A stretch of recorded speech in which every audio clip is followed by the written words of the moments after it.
Welcome back to Behind the Music with Madeline Kate. Today, we are going to talk a request. Again, I'm not going in order. I planned to when I first had this idea. Now that's thrown out the window. You know how that goes. If you're new here, hi. I'm Madeline Kate, also known as Maddie. And this podcast is about the stories and people behind my music. All bare thoughts here. I don't plan a script or anything. I probably should, might make it better. But today we're doing a request. But before I get to that request, I have an announcement. I have a new song called Rose Colored Glasses coming out on April 28th. So please pre-save that. That helps me a lot. You can find me by going to Madeline Kate. It's spelled the same way as the podcast. So if you found this, you can find my artist page, and I would really appreciate it. I thought about doing the behind the song for that today. But this episode's coming out on April 19th, so I think it'd be more beneficial to do it in 2 weeks from now when it's been out for a few days. Then you can actually listen to it. So today we're doing a fan request. It's Freedom. It's the album closer to my first mixtape. And honestly, I'm in a similar feeling right now as I was when I wrote that song. And I really love that song, and I like to look back on that song because I truly felt free, emotionally. And it was a beautiful time for me. And if you've listened to that mixtape, I talk about some of the things I went through 19 and 20. And what's great is usually when you go through a hard time or you lose people that you never thought that you would lose, there's an immense freedom and happiness that comes later. And it's beautiful. And that's what that song is about. So let's get into it. So the story behind it, when I first wrote it, and then it became more, which is awesome. That's what most of these songs do. I had gone through this breakup, and I like to kind of tell you, but I won't get too much into the details because it's been a really long time ago now, and I'm not angry or bitter anymore. And I kind of want to respect this person's privacy because I would not, well, actually I wouldn't care if he talked about me publicly, to be honest. I'd just be like, oh, hi. Whatever. I don't, but he might care. But I went through this breakup my freshman year of college. That's pretty much when everybody goes through breakups. It's when high school sweethearts go, wow, we're not compatible anymore. Imagine that. But it threw me for a loop. At the time, I felt blindsided. Like Kelsey Ballerini says, I don't think that I was blindsided. I think I was just blind. But I felt blindsided. We broke up on a notable anniversary or around it. And it hurt me really bad. But I learned a lot about myself. So you can hear some of the breakup songs. I'll go through them eventually. But I was sad. And I kind of was in this mindset, I will cry anytime I need to cry for 2 weeks.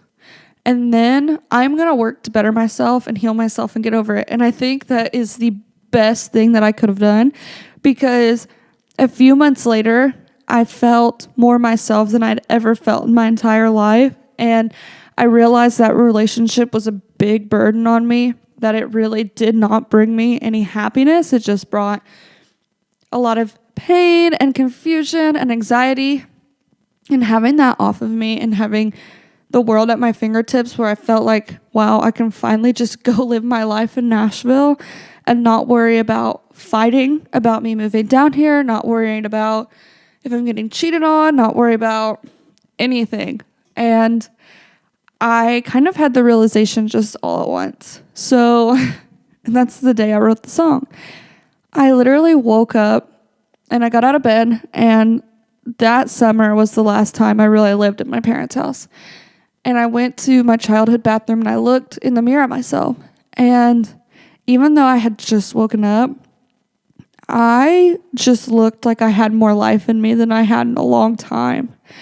And I looked in the mirror and I looked into my eyes, and my eyes were so bright. And that's where that came from, that first line. Because and if you'll listen to this podcast, you'll see this. I literally will get inspiration just from something totally normal, and that's what I'll start the song with, because then it just kind of flows out of me. But the first lines are, I woke up this morning and looked in the mirror. My eyes were brighter than they had been in years. And it was true. I was like, wow, I look so much healthier. I look so much happier. Like, I'm so proud of myself. And then I just started thinking of what I had been doing to get to that point, what had happened. And I just basically wrote everything down. So the next lines are, I've gained so much knowledge. I've gained so much pride. I no longer want to look into your eyes. So it was like, wow, I woke up. I had this realization. I look so much happier and healthier. And through this time of self-reflection that you do after any kind of big life event happens, I realized that I was a lot smarter. I had went through more. I've gotten more confident in myself, and I realized, like, I don't miss this person anymore. Like, maybe as a friend at that time, I'm trying to remember, but romantically, I did not miss them anymore because I had fallen in love with myself.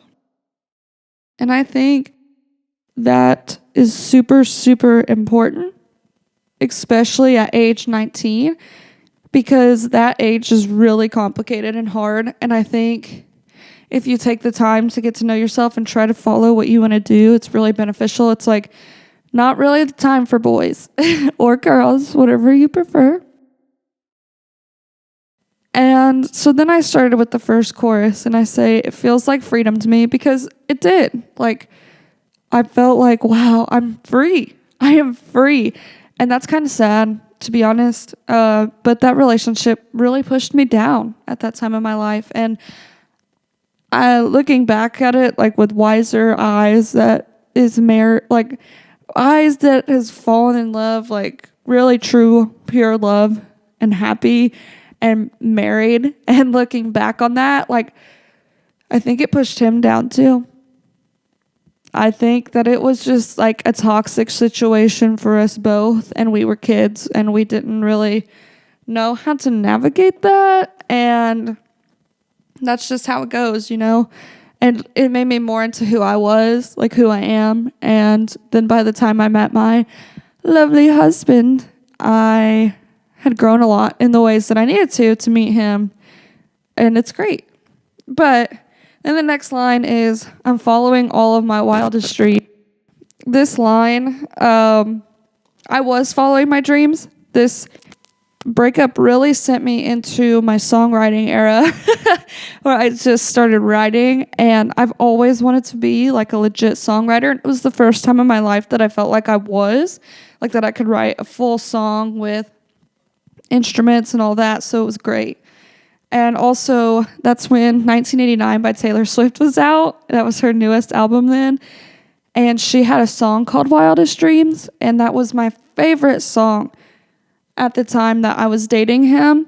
And that song is basically just a whole song about being an anxious attachment style and saying like, oh, this is going to end and I know it's going to end, but like, I hope that you remember me in this beautiful way. So I kind of flipped it for this song and said like, my wildest dreams aren't about you. My wildest dreams are about me, and I'm following those. And then I just say, ooh, oh, freedom to me. Now, granted, I wrote this at 19, and sometimes choruses can be simple to prove the point. And then I say, I never thought I could be this happy. It feels like freedom to me, and this path is all I see. And yeah, it was like, wow, I've just made this big realization about my life, and I'm so happy. It's just a song about basically self-love and loving yourself enough to go, I will never put myself in a situation that hurts me like that ever again. My next line in the second verse is, I have all new dreams. So it kind of goes back to that. But yeah, like basically like I finally looked into myself. I have new dreams. Taylor Swift would tell you that I'm finally clean. Yes, I have a lot of Taylor Swift references. Okay. I have loved her since I was 11 years old, and she's been a big inspiration to me. I love her a little too much, and I'm working on that because I realize I'm 26 years old. And I should not be this close to a pop star that doesn't even know I exist. But there are unhealthier addictions, so at least mine's Taylor Swift. I can admit that. That's the first step, right? Okay. Well, anyways, she has this song on that same album, 1989, called Clean, and it's my favorite song on that album. And at this time, I was obsessed with that song because I had went through loss in my life in relationships, multiple, not just romantic. And she compares, in this song, it's so beautiful, and she compares this romantic relationship to an addiction. Like, she was addicted to him, and it ended, and she was like left with nothing, and she felt like she was drowning, and that her room flooded, and she screamed, but nobody could hear her because she was underwater. It's a gorgeous, gorgeous song. I was obsessed with it. And in the song, in the bridge, she states that even though she is 10 months sober, just because she's clean doesn't mean that she doesn't miss it, and how that's like a big part of healing. But she's 10 months older, and she will never risk it again. She will stay clean no matter what. And that's like, I was obsessed with this song, and that was like the mindset I was in, because at that time, you still have days where you miss those people. And I felt like that's where I was in my healing journey at that time when I wrote this. So it was like kind of a cheeky thing. I mostly wrote it for myself. Like, Taylor Swift would sing to you that I'm finally clean. Like, I have went through that healing process. And then the next one is, I've followed my whims. I've been very bold. Not a part of my heart has turned cold. And that's, a lot of this song is really self-explanatory. There's not like a lot of metaphor in it, like some of the songs I'm writing right now. So it seems like I'm over-explaining, but I just kind of want to let whoever know like why I wrote it, And I had made this promise to myself that I was going to take this time to date myself. So, like, people really act like it's weird to go do stuff alone, like go to the movies or like go out to eat, and people like often think of it as a sad thing. Well, I started like doing that because I was like, I want to be comfortable being alone. And it was easier for me because I had moved to a place that I didn't know anybody. I still had friends at that time, but I would like go eat at Noodles and Company by myself. Like, I'd go see a movie. I would just go do things because I was like in this super like, I'm going to be independent and I'm going to love myself moment. And that's kind of what that represented. Like, I do what I want. I do whatever. I do what I want. Nobody's going to get that except for my husband. I'm so sorry. But anyway, I just kind of wanted to fall in love with life. And I started this is so funny to me now, but I even got like a monthly subscription to Nashville, like bicycle. They have them like all over the town. That's when I lived like on campus in Nashville. Because this kind of like this like song kind of crosses a barrier of still living at my parents in the summer, but also going back to school. So I like would bike around Centennial Park all the time, like on nice days, like for hours, like, because they have like these kiosks that you can rent a bike, and I would pay for the monthly subscription. And it was like a lot of fun. And I was out in nature, and I would like put on music and just vibe. And it was a really healing experience. Like, I definitely recommend it. But yeah, and I say not a part of my heart has been turned cold. And that's something I'm still proud of. I worked really, really hard, even though I felt like I had been betrayed by this romantic relationship at the time. I made sure that it did not give me issues with falling in love later. I worked really hard to be like, I am not going to be this person that takes one breakup and they're like, I'll never love again. No, I knew that I would love again one day, and I did not want this to get in the way of that. So I made sure my heart didn't turn cold, that it got bigger. So hi, this is Editing Maddie, and I'm sorry it's going to sound weird and kind of like woo woo woo, like a lot of reverb. But I didn't feel like plugging my microphone back in. Just popped on here to say those lines I just said did not make it into the final cut of the song, and I forgot while I was recording, but I really liked, if you can hear that car alarm, I'm sorry, but I really liked what I said there. So I'm keeping it in, and have a good day. I promise the rest of the song is correct. Bye. But the next lines are, I'm dancing and laughing. I like being on my own. I promise you that I'm not that girl you used to know. Now, if you've listened to my music and you're like besides this song, and you're like, why does that line sound familiar? Because it's the name of that mixtape. I really got stuck on, so when I was trying to name this mixtape, it was really hard for me. Now it's not as hard. My album I released, Resilient, that was an easy name. And the album moving forward, like the next one was an easy name. But this one I struggled with. I first was calling it Freedom. Like it was going to be named Freedom. But then I was like, that doesn't really fit all the songs. Because in the beginning, not in the beginning, because I believe in Nashville is very like freedom too. But there were a lot of songs about growing up and being heartbroken and looking back and just being, 19 in a new city, going through all this. And so, but I still liked the overall message being centered around the song Freedom, because through all this heartache, I did find a lot of freedom. And I think that it all changed me for the better and made me who I was supposed to be. So I was just scouring the song, and I was playing it on guitar one day, and I promise you I'm not that girl you used to know. I was like, that girl you used to know. I love that mixtape title, so that's what I made it, because I felt like it fit everything. It fit I Believe in Nashville, it fit Never Needed You, it fit Teenage Blues, it fit Miss Hollywood, it fit Leave Me Alone, it fit everything. And I was like, hell yeah, we got ourselves a title. So we can thank Freedom for that. And then it's just the chorus again. And then it's the chorus again, because I was like, I'm not writing a bridge for this song. And I don't really know why, but, I got to respect 19, 20-year-old Maddie's decisions on things. And I end the song, and this was before I knew the title. I end the song with, I promise you I'm not that girl you used to know, which then ends the whole album.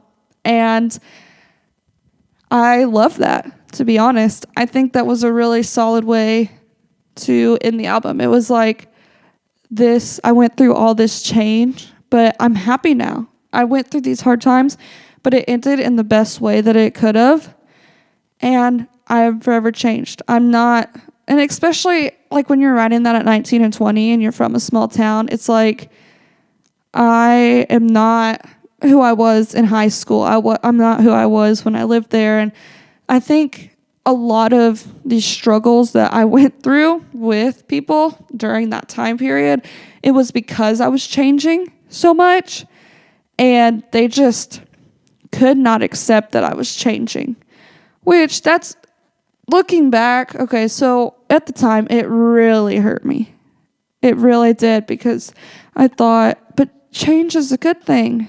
I'm proud of myself. I'm becoming more aligned with who I want to be. But when you're 19 or 18, it's hard if you're still in the same place and your friend is changing.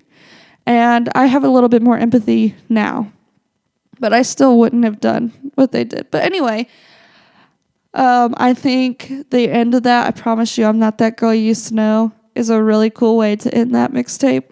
And I will stand by that decision until I'm 89 and looking back on my life.